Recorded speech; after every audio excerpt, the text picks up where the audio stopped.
What's up mga lods? For today's video nga pala magugupit tayo ng bobcat.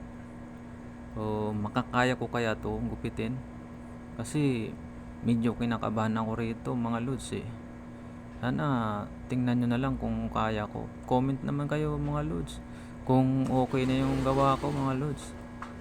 Salamat sa inyong panonood mga lods at patuloy na pagsuporta. Medyo kinakabahan ako rito mga lods Tingin ko nga kanina hindi ko kakayanin yung gupit Kaya binibilisan ko na lang to mga lods para hindi ako halatang kinakabahan dito. Sana magustuhan nyo to mga lods. At comment naman kayo kung nagandahan kayo o hindi maganda yung gupit ko para sa susunod maayos ko pa kung anong dapat ayusin mga lods. Salamat po sa patuloy nyong panonood mga lods. Sige, hanggang dito na lang. Maraming salamat sa inyong lahat mga lods.